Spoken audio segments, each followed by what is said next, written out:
Good morning, good afternoon. How are you today? I'm excited to see you, right? I know it's an hour early, but we're gonna spend a good time together, right? I promise you. Well, listen. So, uh, I was talking to a friend of mine, essentially, and then and this friend of mine, he's actually developing an electric bike business in West Africa. And at the moment, he's very frustrated with shipping because he has actually one battery that he's looking to bring down into the country. But at the moment, obviously, he's struggling to get it because there's only that one battery that he needs to be bringing back. But because of the rules, he has to use a container. So he's struggling to think, oh, how can I just have that one small battery in a big container and look at those shipping costs with the container? It's just way too much. So he's thinking, right? So he's kind of frustrated with shipping at the moment, because shipping costs are through the roof. So I don't know if that's similar to your case. Maybe you have something like that that you also be experiencing. Well, in this video, I want to discuss to you about the situation with shipping costs, especially shipping costs in relation with solar, and then tell you more about it. So that's what we going to be doing, right? So I definitely want you to stay tuned and stay put because I'm sure you're going to learn a thing or two. First of all, if you're new into this channel, so let me tell you that I'm delighted to be talking to you on a daily basis. So my name is Tony Tiu. I'm the founder and CEO of Renewable in Africa.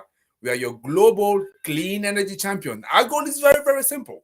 We want to make sure that we demystify the renewable energy sector for you so that wherever you are, so whoever you are, it makes it easier and seamless for you to get involved. Especially if you say to me that I am an investor and I have some money that I want to plug into the sector, but I'm missing some vital information to tell me whether the investment I'm going to be making makes sense or not. Oh, do not worry. What we're doing here is I'm going to give you all the information you need. Or you may be telling me, hey, listen, I'm a professional. I want to jump into the sector, right? And I want to do what Tony did just about 12 to 14 years ago, come into the sector from another world. You'll find in here as well information that you will like. And I promise you, if you look at all the videos that we've delivered so far, you'll find out one or two that will be of interest. Or maybe if you're a business owner like me, I'm a business owner, right? But you want to decarbonize your operation because you say, hey, listen, at the moment it's so hot. I finally can see what people are talking about when we talk about the climate change, and I want to bring my contribution. But I don't know. I don't have enough information, and I need somebody to help me out on that. Yeah. So how can I do it? Again, do not worry. Do not worry at all because here, basically within renewables in Africa, you're also going to be finding the information that you need. So this is what we're doing for you, right? So we demystify the renewable energy for you. So we make it seamless. So the one thing I want you to be doing, so that's the way for me to ask you to participate, is to definitely what you can do. You have to like this video, please. Like this, share with people that you know would be interested to see, and also leave a comment. This definitely will help me significantly. It will allow me, obviously, to see what you think. It would allow me to see whether what I'm talking about makes sense for you or not, and we can correct and redress things, right? So excellent, excellent. So definitely, if you haven't done it yet, now is the time for you to share the link. Yeah, to share that with somebody that you know would be interested. So I now want to come back into the topic of today, right? So I don't know where you are tuning from because I think we have 5 channels where we're broadcasting today as usual. We have Facebook, we have LinkedIn, we have YouTube, we have Instagram, and I think Twitter. Yeah. So clearly from all those channels we're broadcasting. So coming back into the topic of today, as I say, this is something that has taken, I would say, I wouldn't say people by surprise, but it's very much a matter of a big concern at the moment, right? So, because for any project which requires component to be sent from abroad, obviously shipping cost is something that you want to keep an eye on and you want to control, right? And the trouble is at the moment, you probably heard it, the costs are very, very high, right? And the solar sector in particular is struggling significantly with that. So it's important to understand, so why is the sector struggling with that? Yeah, I thought I'd do that video to explain a little bit because I've been like you, right? Whereby you hear anything like that, shipping cost has been high, but you don't properly understand how does that relate to me and why is it so, right? And it's important for you, like I say, whether you been called to invest into a project. Yeah. So if you want to be looking at how much that project cost, so you're probably going to be seeing shipping costs. Maybe if you compare that with previous year, you will see that it's a lot higher than what it used to be. So you want to ask yourself, so why is it so much? Why is that situation? So here I just want to sort of demystify that for you, make it clearer and simpler for you to understand it so that you can connect better. So hopefully that makes sense. Yeah. So that will help you as well if you're a project developer or even just a simple professional, right? Just to have, like I say, a better knowledge in the industry. So this is what I want to give for you today. So do not hesitate as I'm talking to you to send me a question or two. In fact, I love it. I love it when I have questions from you. So that means that, first of all, I'm not just talking to myself. And I can have also people that can maybe challenge what I'm saying, right? Because maybe saying things that are not true. Feel free to challenge me and we can discuss it. So now coming back to that, I would say, yeah. So why is shipping costs so high, right? So I want to look at that from let's say a different perspective, right? First of all, I want to give you a general understanding what it is. So to talk about the shipping for solar panel being so expensive, so we need to ask that question, right? So why is it coming up this way? So the simple answer one may be giving you is to say that, well, listen, solar panels are big, and shipping costs for big things takes time and it will cost money, right? So such a response, I would say, is true. It's absolutely true. But I'm sure it doesn't fully satisfy you, isn't it, right? So that's why I want to give you a little bit more elaborated response so that you can understand a little bit why we're having that. So if you're looking at the dimension of solar panel, right? So they usually have the dimension of a door, right? If you think about a door, right? Small door, that's what your solar panel would be. So, and they have to be shipped on a pallet, right? And also, if you actually weigh those solar panels, right, you will see that depending on what you have, you may have a cost anything between 13 to 25 kg each, right? So because of the size and the weight, you can't just ship the panel through the traditional mail like you would do, when you're having something you're buying from Amazon or maybe your favorite supermarket or shop or whatever, right? So you have to ship it. Usually there is a term called LTL, right? So I know sometimes it's a lot more American, but I know in other part of the world as well. So they also use it. So the term LTL means actually less than a truckload. A truck being obviously the lorry truck, right? So what it means, right? It means that normally you would have a truck or a lorry, with a trailer that would show up to the seller, and actually it's going to load the item onto the back of that or onto the trailer, right, at the back, right? And as you can imagine, if you look at a solar panel, so you have a panel, the solar panel doesn't necessarily fill the whole trailer, right? So that means this, the lorry, the lorry driver can't just take that as a single solar panel and just take it to the port, right? So what it would do, it would go to another seller, load another item, go to another one, load another item, and so on and so forth until the trailer is full. Yeah. Then usually when he has the trailer is full, he will take it to a warehouse. When he gets to the warehouse, you can imagine there's a number of operations also happens, right? It's going to be sorted, with individual metrics, and then it's going to be organized, and all together finally it's going to be shipped and sent to the final destination. So that's what will happen. What does it mean?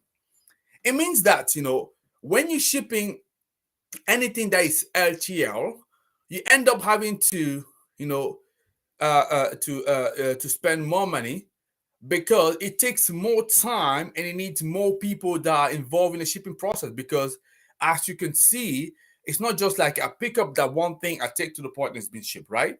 So it's going to pick up, take another one here, take another one there, take it to the warehouse. It's going to be stored into the warehouse, reorganize, prepare for the shipping, and then you go. And you can imagine all those little operations in between, right? So this costs time and money. And that time and money, that's why you sometimes you see in the end product, right? So that's what is actually bumping up the cost for your for your solar panel. Or I can see somebody else already started drop the message. Let me see. Oh, excellent. I can see some so what is your idea?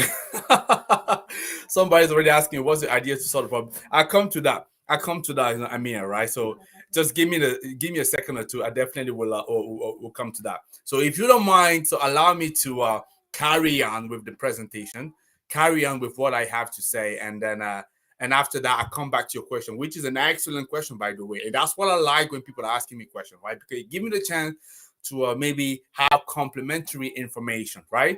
And that's what we're going to have. So, like I said, yeah, because the panels are usually LTL load, right? So, like I say, so it's not just one stop. Yeah, multiple stop end up to the warehouse having to be rework a number of times before ultimately getting to the dock, in the at the port and being shipped. So it's a multiple operation. Many people having to intervene. That's time and money, right? You can already see in a general situation why something like a solar panel and anything that is not filling up the trailer will cost money, right? Excellent, excellent. So hopefully up until now things are clear. Now, if you're not looking in the current context, right, especially when we were at COVID, we're progressively surely coming out of COVID. Even if we're still in COVID mode, but like I say, we're learning how to live with it, to control it. But COVID, you can imagine. Oh, we okay imagine that, right? So we had closed down ports, held up container, ship that was waiting in different part of the world, in Shanghai. I don't know. It could be where. So in London. So it would be what? So in Tema in in Ghana, Los Angeles, right? So this will have an impact on the supply chain, and this will also will have an impact on the consumer price because as they wait, right, it clears a huge backlog. And you can imagine a consumer at the other end, they're anxious, they can't wait to get the goods. So they obviously have to pay for the price if you want to have priority. So that's all of that that's actually bringing the cost up, right? And the shipping market is a global market. What does it mean? It means that, especially if you are a small and a vulnerable economies, you will have to pay up for that cost because it's not like people will make up special costs for you because they want to care. They care about the fact that you're not a rich nation or not. They don't care. It's business at this stage. It's a global business, so you got to pay global price, especially if you have low currency, low value currency compared to obviously the big currency. So you can imagine already how that will affect you, right? So this is how the maritime transport freight rates actually ended up going up.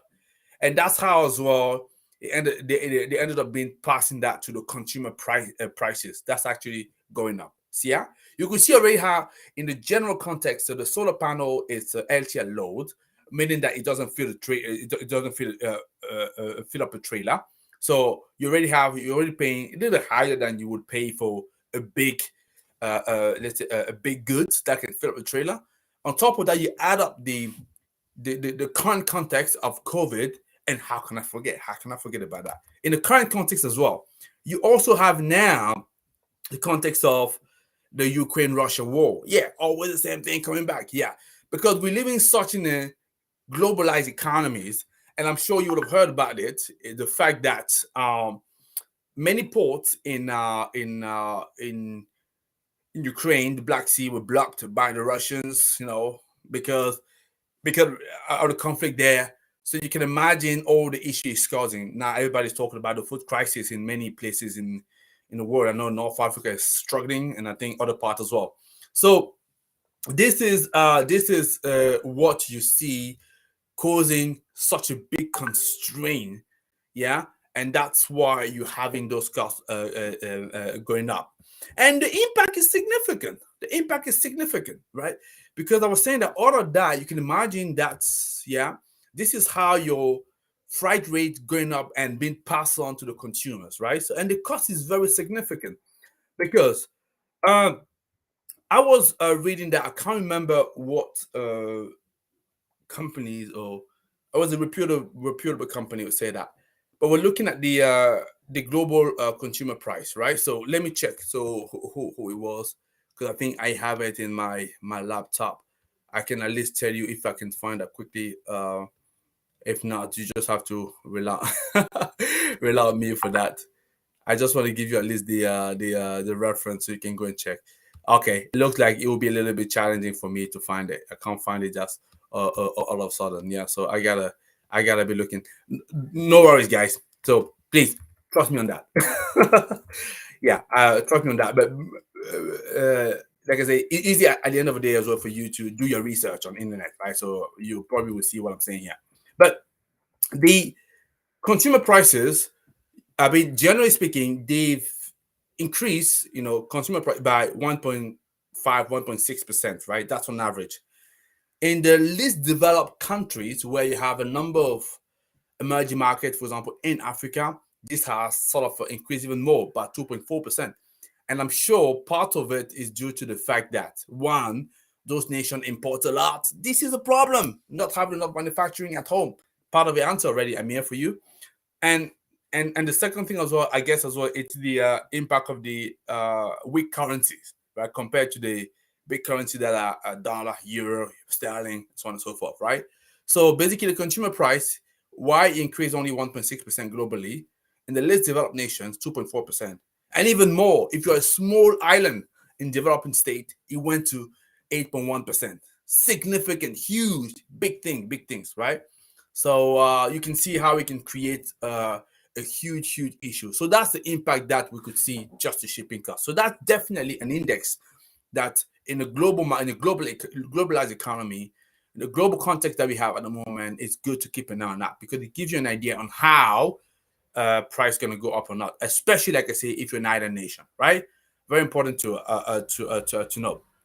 So basically, so what is then the cost of the container, right? Because just to come back a little bit more into the uh, uh, the solar business, also wind. I say wind as well. I say renewables energy. So driven by the pandemic related disruptions and also the freight rate that I told you have increased significantly. So that I remember the PV magazine released an article. This is actually what triggered me to look at this topic today. It's very interesting article they released. I think it was on Friday or something like that, Friday or Thursday, where they were saying that the freight rate has increased significantly. In fact, the cost of the container reached up to more than $10,000. That was in September 2021, and in June 2022, which is obviously last month, so it came down to 7,000, right? So you may be thinking, okay, now it's coming down a little bit. So, but is it going to go as low as it used to be before the pandemic? I doubt it, definitely. And just to give you an idea of how much it has increased, right? So pre-pandemic, when you were looking at the low rate, we were talking about $3,000 per container, and now we say we are 7,000. Even when it comes down, when obviously hopefully the crisis finish and everything settled down a little bit, I'm sure we're gonna drop down to 5,000, 4,000, but not 3,000 like we used to be. So definitely you can see already. So you can see basically the impact this has had on the market. So that's a dramatic impact on solar, right? I'm sure you could see that, right? So clearly the freight cost and supply chain clearly affected solar. And as I'm saying, and I'll say that, so you want to know that in general, so if you're looking at the cost of solar project, so you have the modules and the shipping costs. That will be anything between a quarter to a third of the cost. That's what you have, and it can go even more depending how isolated, for example, your country could be, and how dependent on other markets as well. Your country or the country where the project is could be. Yeah. So clearly has a dramatic impact on the solar, right? And why on the solar PV? Because in the industry, and that's a weakness of the market of our industry, it's clearly affected by the high concentration of solar panel manufacturing that's happening in China. Yeah. If you just have one part of the world that manufacture for the whole world, when there's a trouble there, it grips the whole system, right? And you can see that how the freight cost, the shipping constraint will actually bump things up.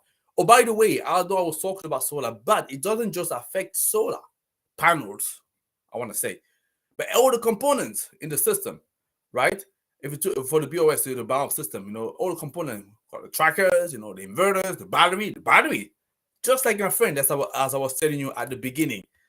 So this is a guy doing a electric bike business, very bullish about it, having some great traction, having a battery manufactured just like they want, looking to ship that back into West Africa, but finding out he needs to use a container for that and looking at the cost. So, 6 months ago, year ago, whatever, basically he would have had 3,000. Now he has to pay 7,000. And depending on how many battery he want to brings here. So you could see, right? So clearly when you develop your project, it has a big, big, big impact. So this is what I wanted to share with you today. And I'm hoping that it gives you an idea why shipping is quite expensive for solar business, right? And also any business that relies a lot on component coming from abroad and that obviously kind of don't have enough capacity locally. Yeah. So that's what I wanted to give you today. So I'm going to stop at this point and take some question, and I respond to a question. Probably going to give you a couple of ideas what could a solution be. Hopefully that's interesting for you. I have a couple of questions I'm going to leave you with, but before I leave you with those questions, let's look and dive into the questions, and I'll be happy to look at that. I can see I have some contribution here. So this is the time, ladies and gentlemen, where I'm actually looking at the question that people have left for me, right? So, and that's what we're gonna do now. Let's look at that. So, first question I could see, that's Sean McNeil. So, with shipping being so, I guess, been so high, how can you so how can you make the solar plant viable? That is a very, very, very good question. And who are the customer in Africa? So yeah, the customer in Africa will be any solar developer or any solar entrepreneur who's developing a sizable solar project, which requires him or her to bring material component from abroad, right? Because if it's a small project and you happen to be in a country like Nigeria, Kenya, South Africa, you have a local, local supply, right? Because many of these manufacturers already have offices, regional offices, right? So you may have enough there to supply your project. If it's a big project, chances are you will need to bring that from abroad, China or some other part, but mostly China. So yeah, so these are the kind of customer. I was responding to the second part. Now the first part, how to make it viable.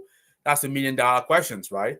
So I guess one has to look at the every cost of the project because cost could be a little bit different depending where you are. But an idea of a solution could be, how can you group project together? Let's imagine you are a group of project developers. You know that you're going to be bringing down components from those places. How can you come together? For example, let's imagine the shipping that I have doesn't fill up completely 3 containers, right?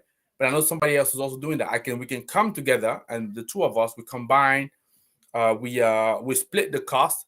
So this is a way you bring it down a little bit.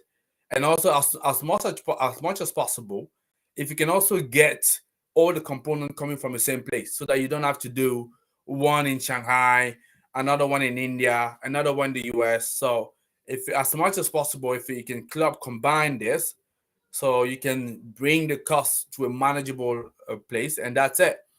And if you have a small project, like I say, first of all, even before going to those big projects, look, for example, if you have some kind of local supply that you could use. And I know it may be a little bit far-fetched, but for example, if you're doing a small project and you're having somebody, let's say, who is decommissioning a project, I know it's very rare, but it could happen. So is it possible maybe for me to look at whether I can get some of those panels if they're still good enough? So essentially what I'm simply saying, you want to be open-minded, right? And look at what are the different ways to do it. So that's an idea of a response. So hopefully that helps a little bit, Sean. So Amir, hey. I'm saying hey as well. How you doing? So you're asking what's your idea for solving the solution. So I think I've given you part of the idea, right? So which is the short term. So how you deal with the situation right now, right? You want to club the project together, join for with other people. So sort of aggregate, your shipping requirements so they come from one place, or at least as low amount of fewer places than it could be. Don't actually scatter them all around the place, because that will be a lot for you. Because don't forget that for days shipping as well, you got to pay for the cost of for custom and duties, isn't it, right? So you want to see how can you aggregate that, bring them together, join from your other people, and probably as well keep an eye on the market. So if at some point in time you can see the price drop suddenly, take advantage of that. So also, if you can actually arrange to have let's say preferential arrangement with some of those manufacturers, go and do it, so that they can tell you whether there's an opportunity, even if you don't know somebody. If they can introduce to somebody who's shipping the same country than you, and you can share the cost, this is what you want to do. So you want to look at this kind of solutions like that. So clearly being open-minded, right? So think outside the box, right? So that's the idea. The idea here is how to manage and control the cost. It's very possible, but already look inside. If I know we all want to have tier one component, I agree. I appreciate that. That's fine, yeah. Especially because if you're invested, that's what you requested, you're going to have it. But if you are fortunate enough to be in a situation whereby you don't necessarily need to have tier one, but you can have other supply, but also as good. But because, by the way, it doesn't mean that if you're not tier one product, you're not good, right? Not at all. And actually, tier one doesn't always relate only to the quality, right? So a part of it has to do as well with the relationship that they develop with investors, who knows them now, hence they trust that, and also the way you market yourself, the reputation, right? Very important. So what I'm simply saying, if you're fortunate not to be needing those tier one, so you have other you can also go for other brand that are also good, as good, if not at least just few percentage as good, less. So why not just look at them, especially if you have it available in your country. So you need to weigh the pro and cons. So this is what I would do in your case, right? So hopefully that's a idea of a response. So Amir says thank you, thanks for that. So Sean was saying, I must go, but it would be great to connect and discuss solar plant investment. I've sent you a connect. Okay. So listen, Sean, always happy to talk to people. You feel free to reach out to me, so we can have a look and see how we can help and support. So on a day-to-day basis, what is that we do renewables in Africa? We are helping company to raise awareness about their product and services, to 10x awareness. That's what we say. Reach out better to your target market and improve your sales perspective, because it's all about having more revenue, having more sales, isn't it, right? And that's our first mandate. Second mandate, we are also ourselves a developer project, but more for the CNI space. So that's why we've sort of developed this kind of insight and knowledge that we have in the industry, right? And we're doing that well for some years. So not only we're preaching, but we're also doing, right? So example that I'm sharing with you here, a lot of them are just part of my direct experience with my company and my team, what we're doing. Yeah. So Sean, no problem. So feel free to reach out. We can talk and see if there's anything we can do for you. So local manufacturing is the way you think. Absolutely. Well, listen, we can't have everything coming from China. I have nothing against China, by the way. Don't get me wrong. But if it wasn't China, even if it's Japan, if it was Brazil, if it was, we can't have only one single place supplying the whole world. I think that's not possible. If that one place shut the door, for example, listen to what happened to China when they had to contain the second or third wave of COVID. I don't know what it was exactly. All of that is causing in a global supply chain, bringing a lot of disruptions. So we want to have different hub. Personally, I think that's the way thing, and I think actually manufacturers, they recognize that. To be fair with them, this is also what they're doing right now. So creating different hub, right, so that we can get the international business, commerce to keep going on, and especially each country as much as possible, or at least each region having some local manufacturing to contain this kind of problem, right? So that you're not always depending on shipping. No. So that's clearly for me, it's one of the weaknesses. I know we've done it because we want to drive down the cost, and because shipping usually that's the cheapest way to transport the good from one place to the other, right? Compared to the road, compared to the air. But as I say, it has also some weaknesses. So clearly, local manufacturing is one of the big solutions, especially for the continent of Africa. Because the reason as well Africa is so exposed, and that's maybe what I forgot to mention, is because, like, as I said, I think I mentioned that. I mean, a lot of it needs to be imported, and that's a problem, clearly. Or any emerging region, emerging country that also in the same position, that's a problem. This is what I'm saying. So yeah.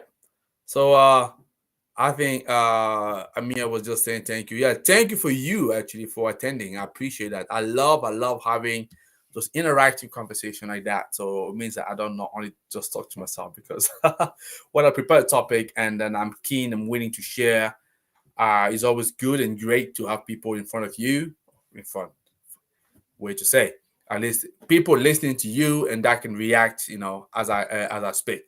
So that's what I have to say for today. So I know I've started this an hour early, earlier than what I usually do. But to be honest, I told you, right. So there was a jollof rice waiting for me, because a friend of mine invited me to a Nigerian restaurant. I couldn't say no. So sorry, guys, I had to move you an hour before, right?